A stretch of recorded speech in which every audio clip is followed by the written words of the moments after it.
Oui, bonjour. Mon nom c'est Marc Doumet, industriel et hôtelier au Liban. J'aurais en fait deux questions. La première serait adressée à Monsieur Guinet et à Monsieur Duquesne. C'était sur la première partie du colloque. Et la deuxième question, ce serait au forum des banquiers. Alors, la première question, monsieur Duquesne et monsieur Guinet, c'est que la corruption au Liban, on en a parlé, est endémique et elle est vraiment à tous les niveaux. C'est-à-dire que ça commence depuis le plus petit employé de l'État jusqu'au ministre, etc., jusqu'à tout le monde. Et ça fait des années que ça dure. Le slogan de la Révolution au départ était très clair. Il disait tous, c'est-à-dire tous. Et il voulait absolument un gouvernement qui soit formé de technocrates et qui ne soit absolument pas affilié à un quelconque parti politique. Monsieur Duquesne, vous avez effectivement dit, et vous avez tout à fait raison, que l'argent de Cèdre, pour obtenir l'argent de Cèdre, il faut avoir un gouvernement qui ait évidemment la confiance internationale, mais aussi que ce gouvernement devrait avoir la confiance du peuple. Bon, il est clair que, à part quelques ministres qui ne sont pas, qui ne sont pas à l'exception de quelques ministres, les autres ont quand même été nommés par un marchandage entre les différents partis politiques. C'est question, hein, c'est pas. Oui, j'y arrive. C'est pas point de vue. Non, j'y arrive. Ma question est la suivante aujourd'hui. Cette corruption étant vraiment endémique, et la question s'adresse à Monsieur Guinet. Pourquoi ne pas créer un organisme international d'avocats ou de personnes, d'avocats internationaux, dont la mission serait de tracer cet argent, tout l'argent qui est sorti du pays, tout l'argent de la corruption, comme ça a été fait par le passé avec l'or nazi, avec l'argent spolié par les nazis qui étaient en Suisse. Donc c'est une question sur la possibilité de tracer. Sur la possibilité de tracer. Je sais que ça va prendre énormément de temps, comme a dit M. Guinet. Ça peut prendre 30 ans, 40 ans, parce qu'il a les sociétés écrans, etc. Ne faites pas la réponse. Posez la deuxième question. Alors, vous aviez une deuxième question. La deuxième question, je l'adresse à M. Robagier. Regarde, tu vas bien. La question est la suivante. Vous avez dit à raison que l'État libanais a beaucoup d'actifs. Et c'est vrai, l'État libanais aujourd'hui est un État riche. L'État libanais aujourd'hui a les ports, a les aéroports, a les services publics. La question c'est pourquoi ne pas encourager l'État libanais à vendre une partie de ses actifs pour pouvoir sortir de l'argent. Il y a aussi l'or qu'on peut vendre. Donc deux questions concrètes. Voilà. Une sur pourquoi ne pas tracer la corruption avec un cabinet international et les corrompus. Et deuxièmement, pourquoi ne pas vendre les actifs tels qu'on les a. Monsieur Sabri, vous aviez une question. Juste les réponses techniques sur pourquoi on ne vend pas. Alors apparemment, c'est Georges Mallat qui veut répondre. Alors c'était pour toi la question. Donc, et puis, je suis content d'avoir à répondre le premier parce que je pense qu'on va nous mettre dehors bientôt.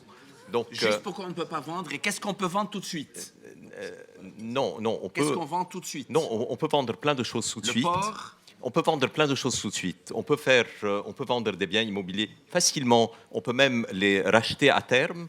Donc, c'est très facile. Il y a un article de Myrna qui est caché là.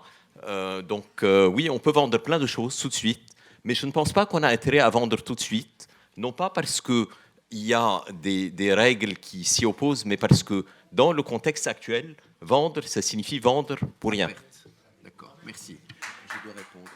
Alors, il y avait Georges Mallat qui voulait aussi donner justement pour compléter. Vous allez dire pourquoi on ne fait pas le premier PPP. Oui, pourquoi on ne fait pas le premier PPP. Alors, juste pour compléter un tout peu de suite, là, pour enclencher le système. Ce que M. Rabaget disait, vendre est assez compliqué parfois parce que nous avons un problème certain et nous devons être réalistes en même temps. Vendre, c'est deux choses principalement.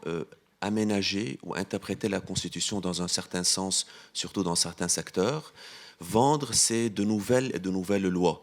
Alors qu'aujourd'hui, on peut atteindre le même résultat avec une loi qui existe déjà, qui est la loi sur les PPP, votée déjà depuis plus de 2 ans. Alors pourquoi on ne fait pas de PPP ? Parce que c'est deux choses, à mon avis, jusqu'à maintenant. Ma question, c'est quel est le premier qu'on va faire demain matin? Le premier, je ne sais pas, mais ce qu'on sait, c'est que ça fait déjà presque 3 ans que nous avons cette loi. Et il y a deux raisons, à mon avis. La première raison, c'est que c'est le syndrome des lois qui existent et qu'on n'applique pas. Il y a parfois des lois qu'on peut appliquer dans les grands principes du Code des obligations, du Code pénal. On va faire de nouvelles lois alors que les dispositions existent si on veut vraiment les appliquer. La deuxième raison, c'est qu'à mon avis, les politiciens ont peur de la perte de contrôle au niveau de l'administration et des emplois dans l'administration. Parce qu'avec la loi PPP, on ne peut pas contrôler le secteur. Nous avons parlé du cellulaire. On ne peut pas embaucher comme on veut lorsqu'il y a le Haut Conseil de la privatisation et du partenariat. Donc, les PPP, quelque part, c'est une mécanique qui va soustraire aux politiques le contrôle, une partie non négligeable du contrôle qu'ils avaient lorsque les ministères tout seuls géraient les contrats BOT de la Poste avec la société canadienne ou des cellulaires avec la société finlandaise et France Télécom.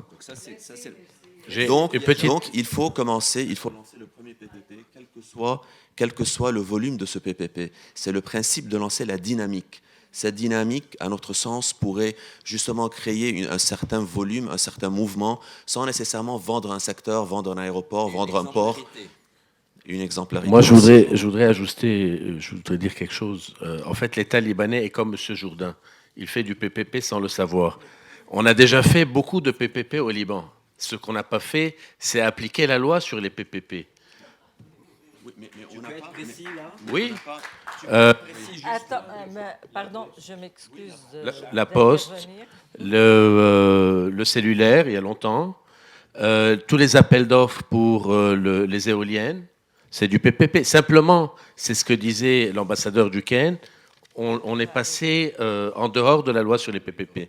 Parce qu'il n'y avait pas de loi à l'époque, c'est l'administration qui a manqué de gouvernance, de transparence en gérant ces contrats, malheureusement. Maintenant, nous avons la loi qui a été votée. D'accord, mais maintenant, on peut se dire quand même qu'avec l'expérience qu'on a eue avec les 2 BOT du cellulaire, là, qui ont foiré à un moment donné, et avec le fait que nous avons un gouvernement qui vient d'être formé quand même, et qui a quand même un truc positif malgré tout, on peut quand même décider d'en faire un.